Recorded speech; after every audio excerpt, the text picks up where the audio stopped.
Good afternoon, everyone. This is such a nice, intimate little group. I really kind of like it. We haven't been like this last time. Boy, I'll tell you, it was wild. I'm Laura Scott. I'm with Kadlec Healthy Ages. I'm so glad you're here today. And I just wanted to share with you a couple of things because the manager of the Diabetes Learning Center texted me from like Denver and said, go into my office in the top part of this file folder, blah, blah, blah, blah, blah. Anyway, they are offering a wonderful new reducing risk for type 2 diabetes, very reasonably priced, because as many of you may know, Medicare does not pay for pre-diabetes education. So $10, not a bad idea. And then also just to share that there are new type 2 diabetes classes that are available on the Hanford Friday Off. So I didn't bring enough for every chair, but you can certainly pick one up if you'd like, and there's some back on the piano too. I am very happy to present Dr. Brandon Bunnage, and actually it's Brandon Blaine Bunnage. I just love that, all the B's. He is a general surgeon with Kadlec and has been for 3 years. And I noticed that he went to school at Kansas City University of Medicine and Biosciences and did his residency at Henry Ford Wyandotte, I don't know, Hospital, and also at St. John Detroit Riverview. So please help me welcome Dr. Bunnage.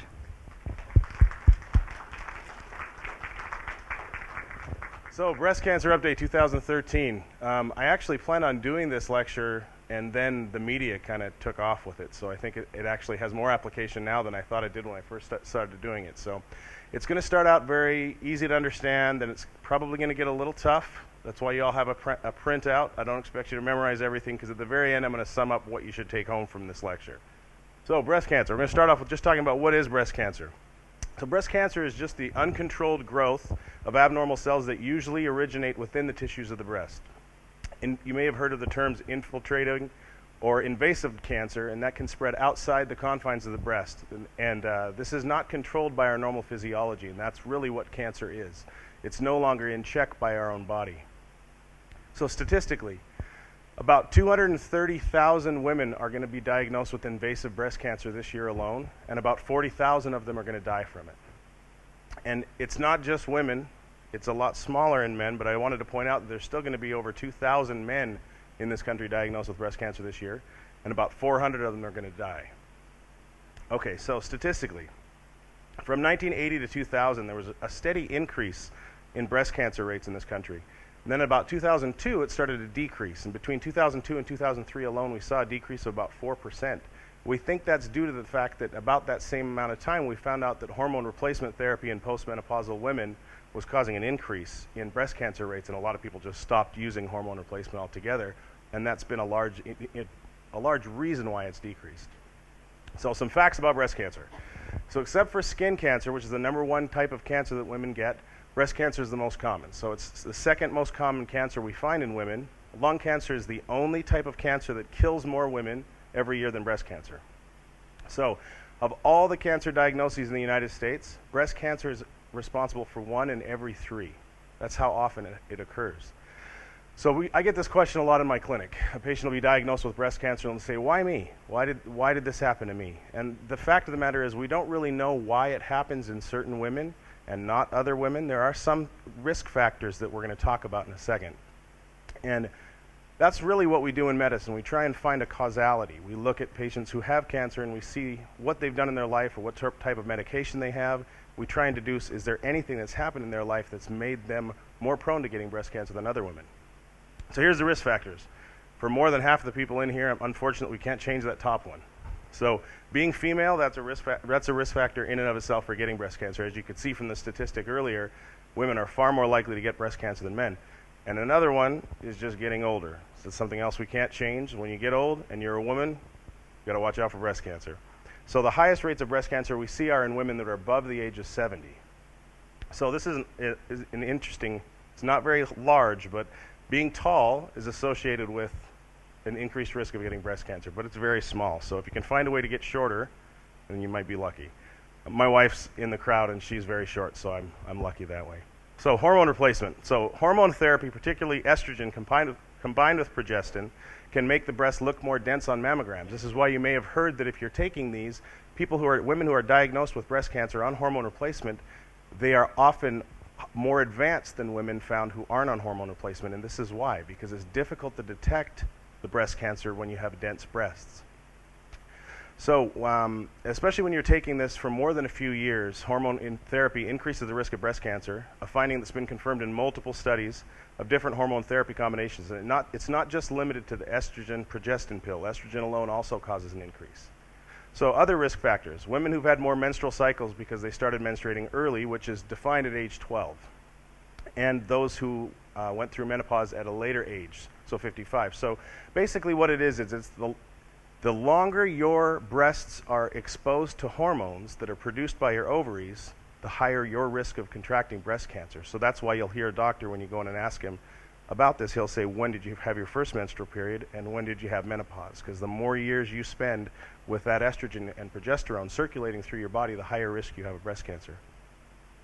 So other risk factors, a personal history of breast cancer, which sounds like a no-brainer, but what that really means is if you've had a history in breast cancer, it's not just that you're at increased risk for getting breast cancer coming back in that breast, you are at 3 to 4-fold increase of getting breast cancer in the opposite breast over the general public.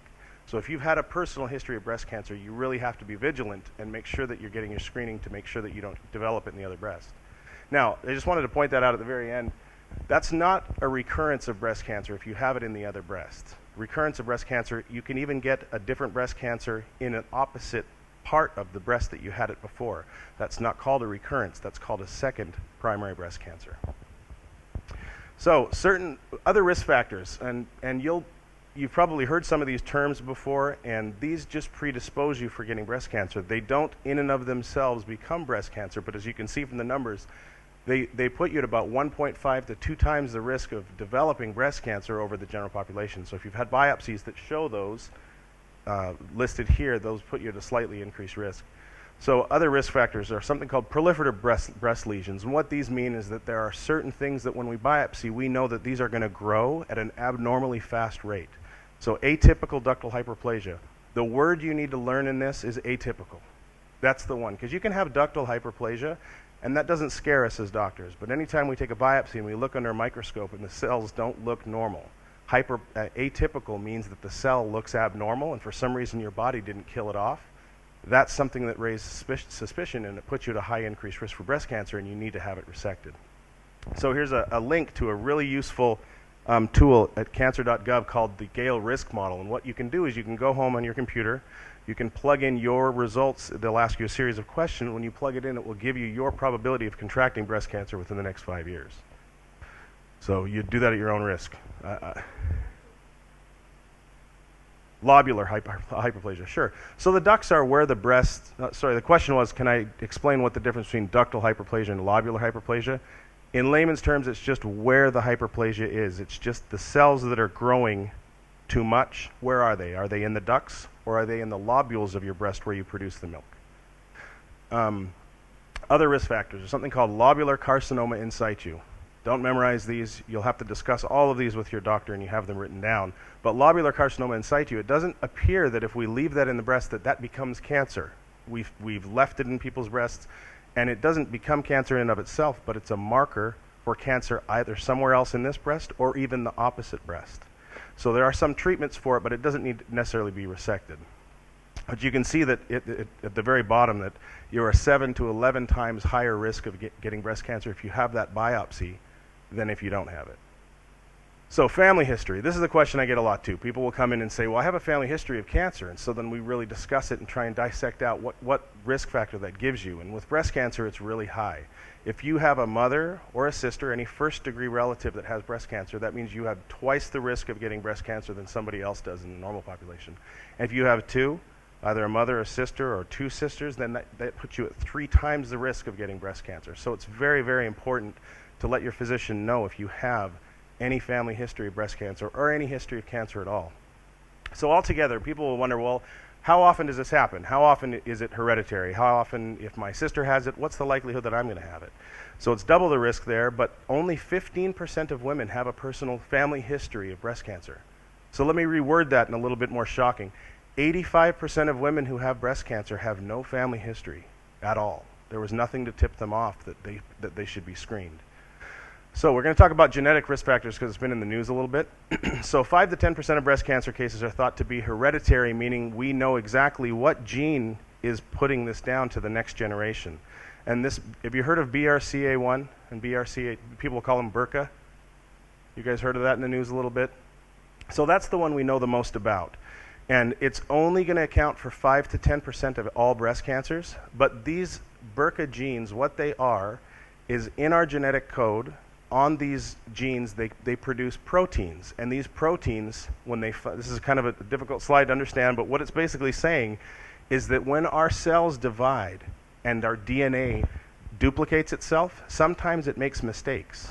And so what BRCA does is it comes in, and this is an oversimplification, but you see how on that left side it's stitching it back together? What BRCA does is that gene produces a protein that repairs that DNA break so that our cells can identify the fact that, uh-oh, there's a problem, it needs to be fixed. And then that protein fixes it. When you have a gene mutation, that means that that BRCA gene no longer functions correctly. That protein that's fixing the DNA doesn't work. So when that DNA is mismatched and it doesn't work, it can replicate itself, and then it's no longer in check. Our body, it's called a tumor suppressor gene, and that's what BRCA does. It fixes the break so that it doesn't become cancer. So here's this one, this was in the New York Times a couple of years ago. It was very interesting. It just shows a family's history of BRCA gene mutations.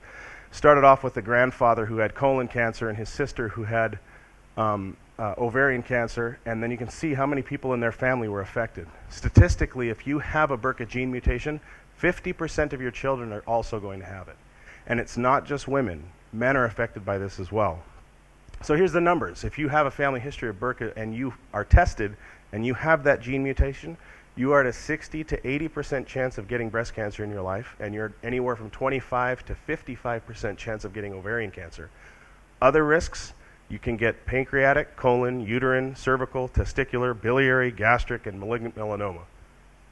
So it's a high risk when you have this gene mutation. So then the next obvious question we're going to get is, how much does it cost and should I get it? That's what's been in the news a lot lately, is because there's some celebrities that have had some problems with this recently. We'll talk about that in a second. So people are really wondering, should I go get that test? Should I pay for it out of pocket? How much does it cost? It costs about $3,000. The reason for that is it's not just one mutation in that gene. There's thousands of different mutations that can cause that gene to not work correctly. So there's one laboratory that does it, and it costs about $3,000. Is it covered by my insurance? So do I have to pay that $3,000?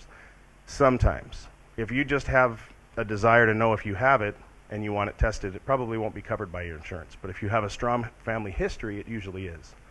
So another question we get now in these uncertain times with our health insurance companies is, what's going to happen if I get this? Am I going to get dropped from my insurance? Because now I'm going to be high risk. So then people think, well, maybe I just don't want to know, and then that way I'll still have my health insurance. So the government fixed this a long time. 4 or 5 years ago, they put in to play something called GINA, which is the Genetic Information Non-Discrimination Act. And what that basically said was insurance companies cannot change your premiums and cannot drop you because of something you can't control. So when you have a genetic disorder and you're found positive to have it, your insurance company can't drop it. So speaking of GINA, Angelina Jolie here. Anybody seen her in the news recently? Okay, so let's discuss her case because she's not a patient of mine. So there's no HIPAA violation in discussing her case. So this is a good example of why you should get tested. So Angelina Jolie, people would wonder, well, why did she get tested? Here's why, and this is what would happen in my office. If anybody here came to me and they said, hey, Dr. Bunnage, I just wanted to run something by you. My mother died of ovarian cancer when she was 56. That would probably tip me off as a physician and say, well, that's really young, 56, and she died of it. That's impressive. Well, what about anybody else? She said, well, my maternal aunt had stage 4 breast cancer, and she's a survivor. Okay. And then she said, my grandmother died at age 45 of ovarian cancer. Red flags are going off. And then when she says, my great-grandmother also died of ovarian cancer, this is a no-brainer. When any patient comes into any doctor's office with this kind of family history, you have to be tested for this. And when she was tested, she was found to have a BRCA gene mutation. So every single case is different. And not all cancers are inherited the same way as this, but with ovarian and breast cancer history being that strong, it's really important to be tested. So you need to talk to your family care physician. If you've had any family history at all of cancer, you can talk to your primary care physician about being tested and whether or not you need to be tested. So now this begs the question, because Angelina Jolie took a pretty drastic step. So then we are often asked as physicians, well, what do I do? What do I do if I'm tested positive? And I get that question in my office all the time. People will say, what would you do? What would you tell your mother to do? What would you tell your wife to do if this happened to her? That's very individual. Some people are very comfortable being tested for it, and other people are very scared of cancer, and they just want to be drastic like Angelina Jolie did. And I don't think that there's a right or wrong answer in how you should proceed. But at the bare minimum, you need to start self-breast examination starting at 18 years old. You need to have clinical breast examinations, meaning you go to your physician every 6 months to 12 months, starting at age 25. And you should have annual to semi-annual mammography and MRIs switched up.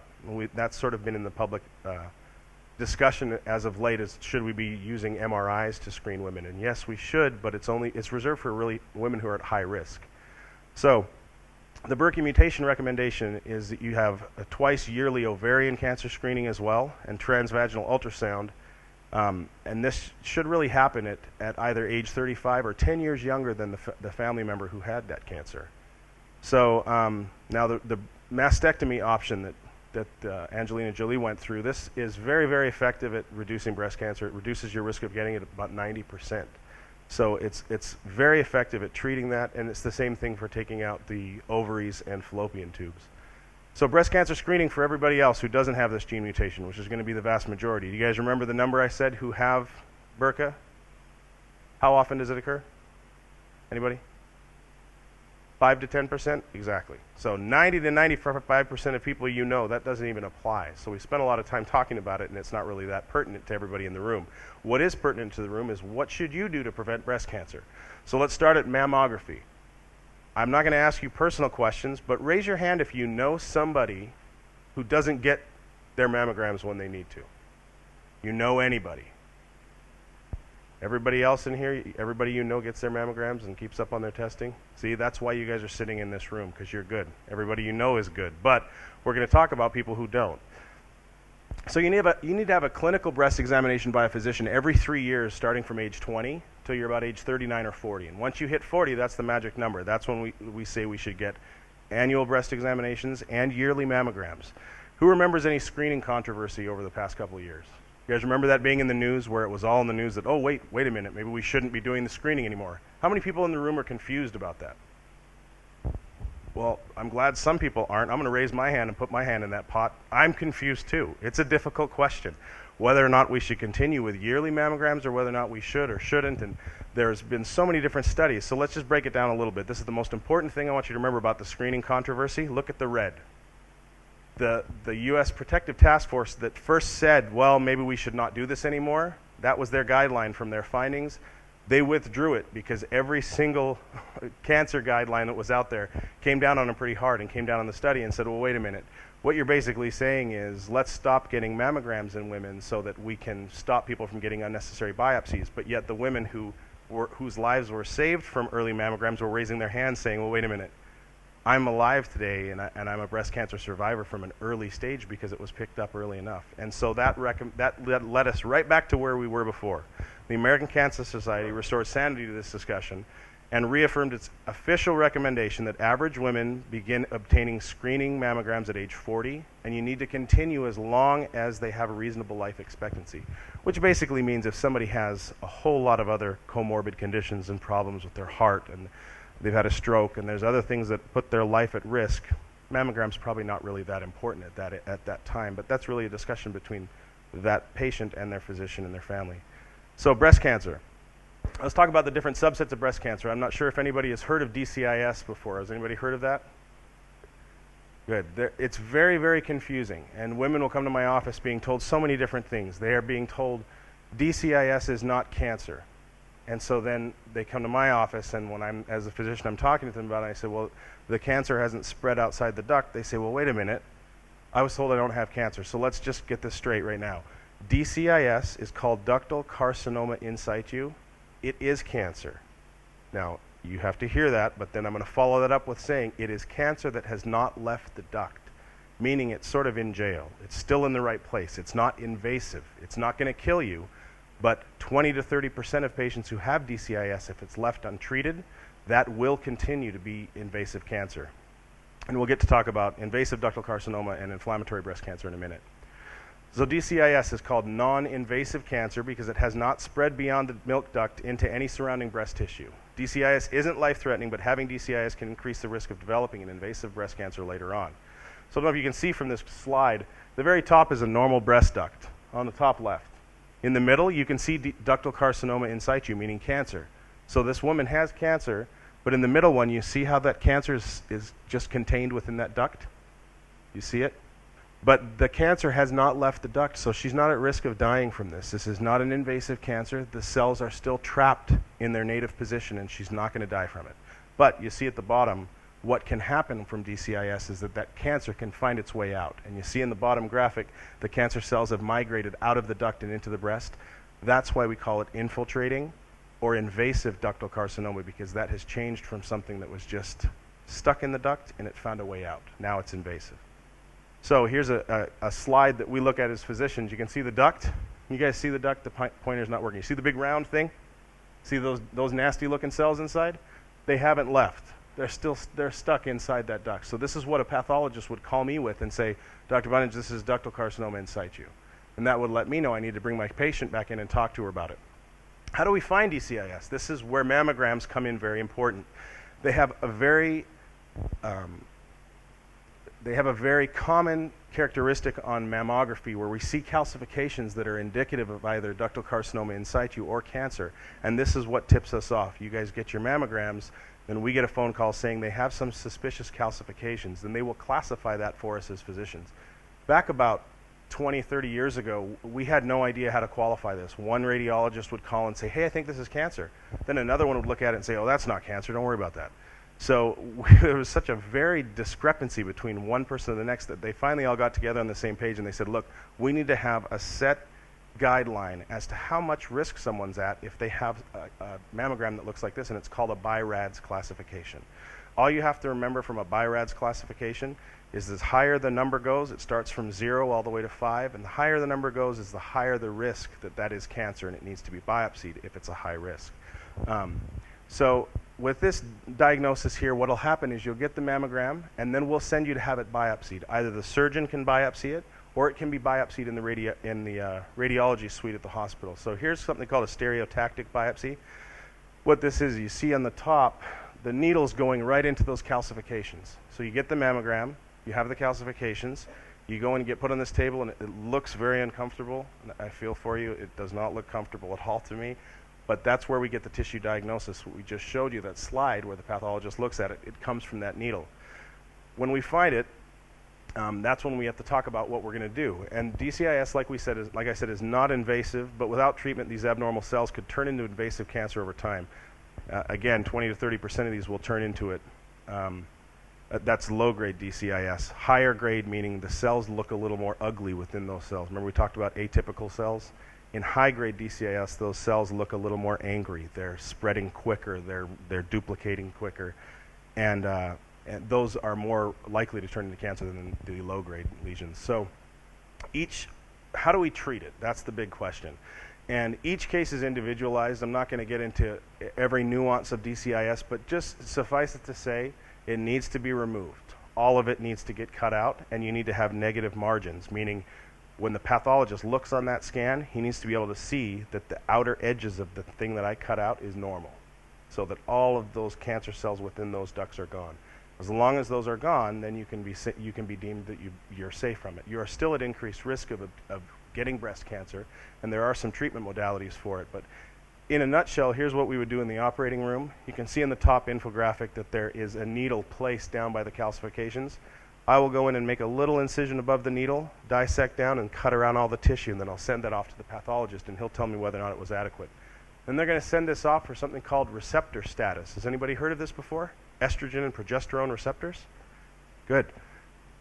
So what it is there are certain kinds of breast cancers that are very aggressive and nothing has fed them. They just decided to be cancer on their own. But the majority of breast cancers, we talked about the big risk factor being whether or not you had been exposed to estrogen and progesterone your whole life. What that means is the ovaries are feeding your breasts, and when the breast cancer detects the estrogen, sometimes estrogen is like a fuel to a flame. It'll increase in the growth of the cancer, and so will progesterone. So what we do is we send that off to the pathologist, they test it, and they call us back and say, this cancer responds to estrogen, meaning it's a normal breast cancer, and now we have something to treat it. Tamoxifen. Has anybody heard of the drug tamoxifen? This is an amazing drug. It really has transformed the way we look at breast cancer and ductal carcinoma in situ over the past 10 to 15 years. And what it does is tamoxifen is a selective estrogen receptor modulator. Big words to mean that when you take tamoxifen, it blocks. In essence, it's almost like a key that is put into a lock and then it's broken off so the estrogen can't get in that hole anymore. That's a simplified version of what it is, but that's what you have to remember from it. That tamoxifen, we give it so that when the breast cancer is fed by estrogen, that the breast no longer sees the estrogen, that it's almost covered by tamoxifen. That's the best way to look at it. And it will decrease the risk of getting it. So now we talk about invasive ductal cancer. You see on the left where those arrows are? Those are some cells that have come out of the ducts, and now it's invasive. It's no longer confined. So back 50 years ago, I hate to say that my profession was mainly butchers when it came to breast cancer, and I really think we could have trained monkeys to do the surgery that they did, because back then we just said, oh, you got breast cancer? Let's just cut everything out that we can cut out. And they tried everything. I'm telling you, they cut out ribs, they cut out every muscle, they cut out every lymph node, they cut out everything that was surrounding that area, and this is what you're left with. You see this poor woman, you see her ribs there? You see she's missing something besides a breast on top of those ribs? She no longer has a pectoralis major or minor muscle. So her pec muscle has been completely removed. And so with that being removed, she's going to have decreased mobility in the shoulder. She's going to have decreased mobility with her arm. She's going to have weakness in that side.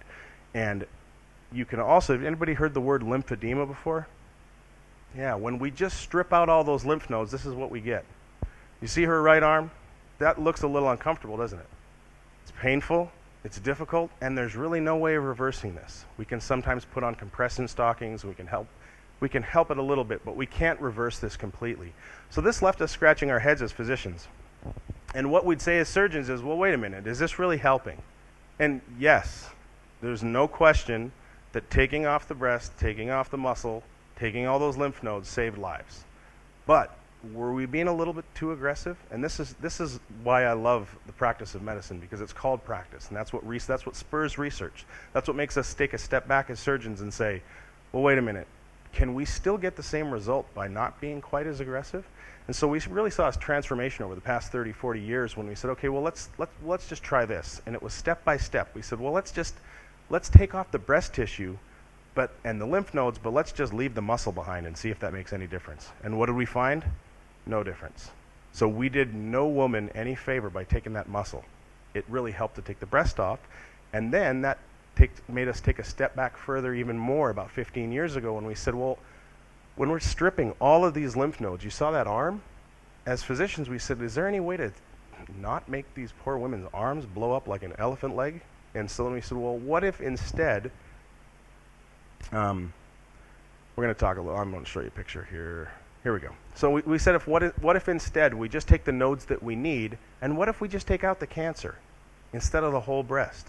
So every single decade, you've seen such a change and such a diversity in breast cancer treatment that's why I'm passionate about it, because it's not how it used to be. It's not how it used to be that you'd come in and say, I have breast cancer, and the surgeon would say, well, let me get out my knife. I'm going to take everything off your breast. Take your muscles, and you'll be good to go, and then send you on your way. Now there's thought into it. Now there's a lot of research, and it's changing. It changes every year. And so with that comes new progress. And so now we said, well, what if we do a lumpectomy? Has anybody heard of the word lumpectomy? Yeah. So instead of doing a mastectomy, which means we'll take the whole breast off, we do a lumpectomy, which is take out the cancer. And it's the same principle that we spoke about a second ago with ductal carcinoma in situ. You need to have negative margins, meaning I need to go in and cut out the cancer and make sure there's healthy tissue around it, but that the cancer is gone. Second part of that equation, remember we talked about a mastectomy and those nodes? That's the most important prognostic factor for women, is has that spread to the lymph nodes? Because that lets us know that the cancer has not only come out of that duct, now it's invaded another structure and it's spreading to the lymph nodes, and from the lymph nodes it can go anywhere. So we need to find out, has the cancer gone to the nodes? Well, it was easy in the 50s. We just took all the nodes. So when we're harvesting 70 lymph nodes, if you look from this graphic right here, you see the lymph nodes. You see the lymph nodes going up her arm? And see there's the green channel that you see there. They're spreading up to the arm, down the side, down here. So everything from the side of your abdomen to your back and your entire arm drain into the lymph nodes right here. And so what we do as surgeons, we say, well, let's cut them all out. Well, that had some dire consequences. That meant that all of the lymph vessels within your arm can no longer drain because those lymph nodes are cut out. So the lymph just backed up, and that's what caused that lymphedema. So you end up with this huge debilitating arm. And so what we said as surgeons is, well, what if we find a way, instead of taking all those lymph nodes, the ones that are draining the arm, that are draining the back, that are draining the abdomen, what if we just find the nodes that are draining the breast? And I am definitely not smart enough to have come up with something like this, but surgeons and oncologists 15, 20 years ago started developing techniques where we can just find the node that drains the breast. All those nodes sit right between each other. They're all intermixed in a big pile. So what we actually do is now we'll take you into the operating room when you have this needle. You see here's the lumpectomy. See that little incision on the breast? That will be injected with a radioactive tracer called technetium sulfur colloid. What that does is it collects preferentially into the lymph vessels, and it's taken into the breast. So then I can take a radioactive probe, a gamma count, and I can put it inside the incision, and I'll make a small incision in the side of the armpit, and I can find the exact nodes that are draining the breast. You can also use blue dye. I use both. I use both the radioactive tracer and I use the blue dye. So what that does, I inject that portion of the breast with the blue dye, and it gets taken up by the lymph vessels back into the lymph nodes of the armpit. We will usually harvest anywhere from 1 to 3 lymph nodes in somebody's armpit and send it off to the pathologist along with that lumpectomy specimen. What that tells us is the pathologist will usually call the next week and say, you have 3 lymph nodes, there was no cancer in any lymph node. I can then tell my patient with 95% certainty that since those 3 lymph nodes had no cancer, that no lymph nodes in your armpit have cancer at all. And so that revolutionized it. Now you can still have lymphedema from having those 3 lymph nodes removed, but the incidence is extremely low. So, other option now, chemotherapy and radiation. What do we have to do? And this top one, this is difficult because, like I said before, every case of cancer is individualized. So almost all breast cancer needs chemotherapy, and almost all lumpectomies, I said most, but almost all lumpectomies need radiation therapy. Now, there are some and very few instances where you don't need it, and like I said, you'd have to talk about that with your surgeon and with your oncologist. But radiation before used to involve the entire chest wall and the breast, all of it. We just radiate everything and say, well, hopefully that'll kill any cancer that's left behind. Again, people have taken a step back and said, well, wait a minute, that causes skin problems, that causes infections. Is there a way to just deliver that radiation to the cells that are affected, the cells that possibly the surgeon left behind when he went in there and cut it out? And we found that, yes, there is. Now we can do partial breast radiation where we just put the radiation right on the incision site where the breast cancer was. Or we can even put a balloon inside where we take out the breast cancer, and we can deliver the radiation over 5 to 7 days, take the balloon out, and you're done. And at some places now they're taking it a step further and they're doing it intraoperatively. Now, I say that because there's not a lot of studies to validate that, but the studies that are being done, the 2 studies that I've seen, are very impressive. So during the time of surgery, the surgeon can have the radiation oncologist come in and help deliver the radiation right there on the table. And then when you suture it up, the patient leaves the operating room, they don't need radiation anymore, they're done.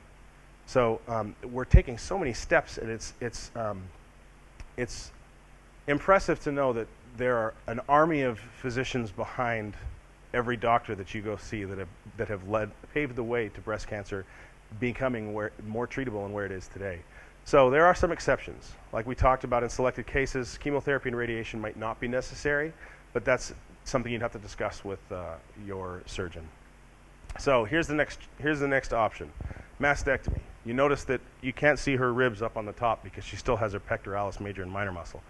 So most women would say, well, why would I do that if I could get a lumpectomy? So let's discuss why that's the option, because I'm sure you've heard people say, well, I don't know if I should get a mastectomy or a lumpectomy. Why would I do one or the other? And most people would hear that and say, well, just get the lumpectomy so you'd have your breast behind.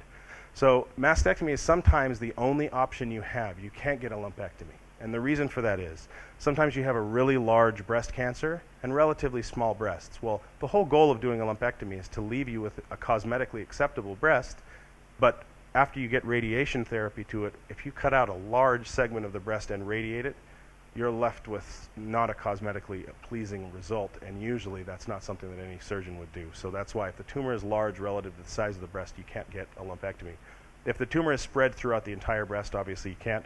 If the mammogram showed large areas of calcifications in different areas of the breast, and I had a patient in my office 2 weeks ago that I did biopsies on in 3 different places in the breast, and it showed ductal carcinoma in situ all over everywhere. So obviously it wasn't an option to just cut out the one area. And if the surgeon takes you to the operating room, I wish I could find a way to get eyes that I could see what a pathologist sees inside the operating room, because what I see and cut out and hand to him is something completely different than what I showed you earlier with those slides where they were all purple and stained, where he could clearly say, yep, there's the cancer, there's normal breast tissue. I can't see that in the operating room. I try my best. I cut it out with what looks like normal breast tissue and I send it off, and there are times that the woman will come back to my office and say, what'd you find? And I have to tell them, well, the cancer's still on that one side. So we have to go back to the operating room, shave off more of that breast tissue, send it to the pathologist. And usually by the time it's the 3rd time around, if there's still breast cancer left behind, that's usually the time that we'll just go with a mastectomy. So that's what the bottom one is saying. If the surgeon cannot get negative margins with doing lumpectomies at a certain point, it's sort of futile. So lumpectomy versus mastectomy. Here's the big argument. And there's been so many studies to validate this now that these are really what you have to look at. Now, doesn't it sound scary if I was to tell you, well, if you get a lumpectomy versus a mastectomy, if you go with a lumpectomy to keep your breast, you're at double the risk of that breast cancer coming back. Sounds terrible, right? Double the risk of breast cancer. Put it into numbers. Tell me if it still sounds so terrible. You have a 10% chance of getting that breast cancer back if we do a lumpectomy. You have a 5% chance of it coming back if we do a mastectomy. So 90 versus 95%. Does that sound so bad? They both sound pretty good, huh?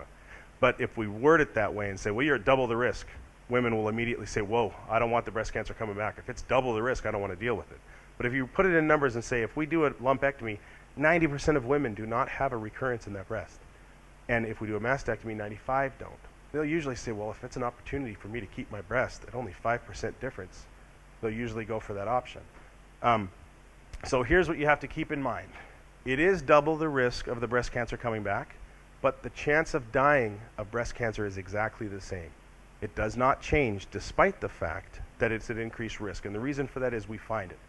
Women who have had breast cancer now are very vigilant, and their physicians are very vigilant in getting them in for screening to make sure that this breast cancer doesn't come back. And if it does, we do the mastectomy then. And there are plenty of women, and that's a question I get so often in my office is, what would you say to your mother? What would you do? What would you do if it was your wife or your daughter? That's a very difficult question, and obviously if I've never been there, as much as I'd like to pretend I would know, I don't know. Emotion doesn't play as much a role as a physician as it does when it's a family member. Recently my son had appendicitis, and I was on call. I didn't take out his appendix, but I remember very distinctly sitting in that operating room beside my wife, and she's surfing Facebook on her phone, waiting for it, while I'm just sitting there looking at my watch, sweating bullets, knowing every single possible complication that could happen during that case. On my mind is running through everything, and I was terrified. And that was the first time I really got a glimpse of what it feels like to be a family member with someone undergoing surgery. So I don't take it lightly. I know that it's a difficult decision for women to make, which one to go with. And so I just say, if you can handle the possibility of it coming back at 10% versus 5%, and you want to have your breast, then go ahead. But a lot of women just say, you know what, doctor, I don't ever want to deal with this again.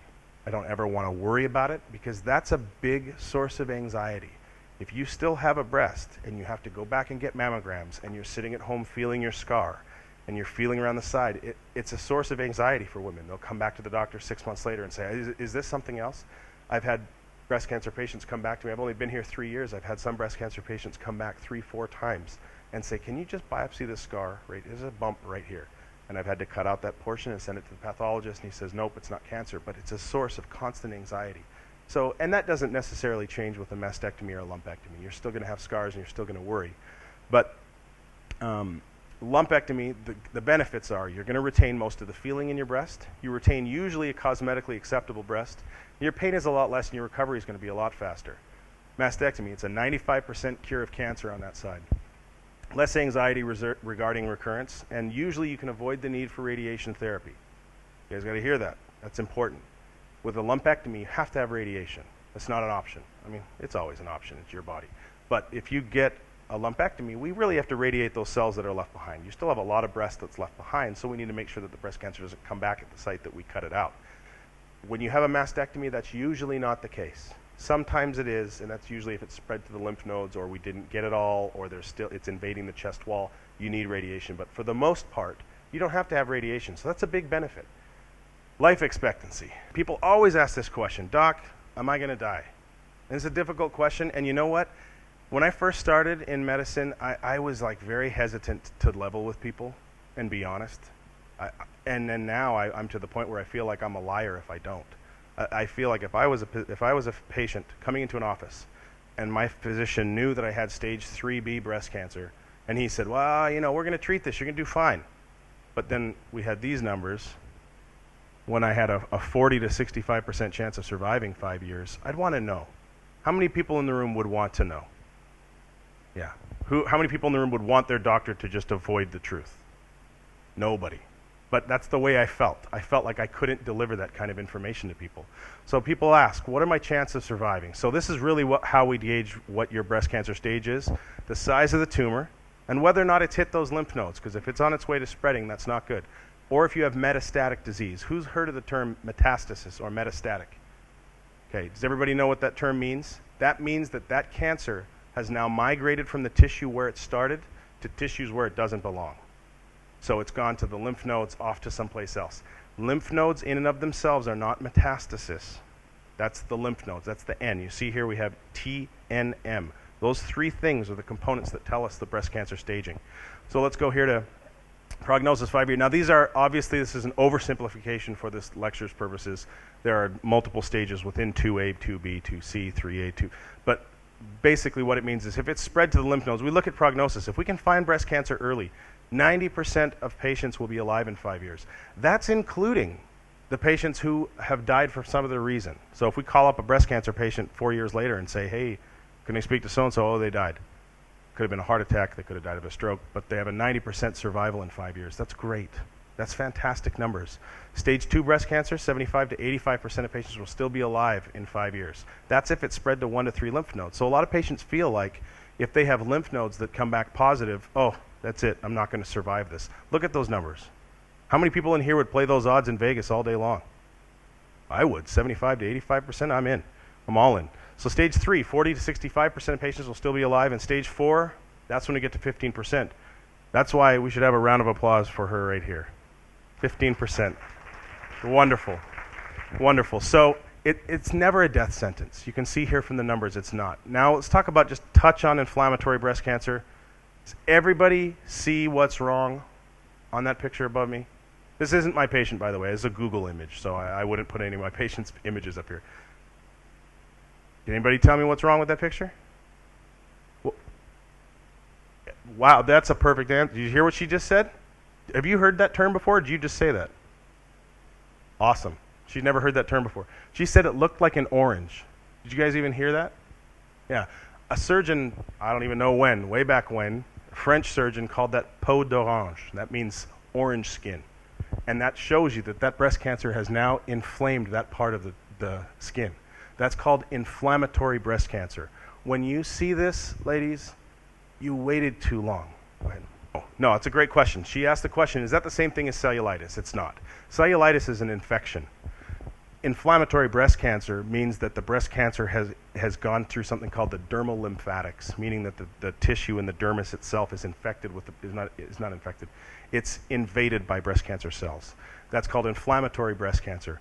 The prognosis of inflammatory breast cancer is not good. That means that about 5% of patients will still be alive in 5 years. And you would be surprised how often I see this. It never ceases to amaze me when I have a woman come to my office for a breast mass, and almost always will send off red flags in my mind when I see that a woman's sent to my office for a breast mass and nothing's been done. She hasn't had a mammogram. She hasn't had a mammogram in 10 years. And I see that on my schedule. I say, oh, well, that's interesting. Why am I getting a breast mass and she's never had a mammogram? And then she shows me this, and I say, oh, why did you wait this long? And I almost get that same question. Well, I thought it was an infection, and I was hoping it would go away. And some women just say, I'm terrified of doctors. And so if you have this, you've waited too long. This is why we screen, so that this does not need to happen, not anymore. So the treatment for this, if you do have inflammatory breast cancers, you have to get something called neoadjuvant therapy. Just fancy words to mean you have to have chemo and radiation before any surgery is even talked about, because of the fact that going in and doing radical surgery for that will not prolong her life.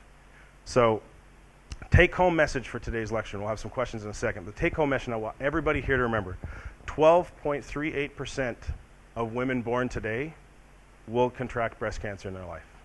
12%. So 1 in 8 women that you see is going to have breast cancer in their lifetime starting today. That's very, very large. So breast cancer treatment today, it's not how it used to be. It's not this radical surgery. We cut everything out. We don't think.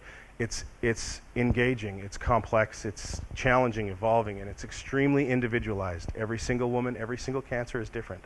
Early detection and treatment early on is the key to surviving breast cancer. How many people would rather have a 90% versus a 15%? So that's why we do it early.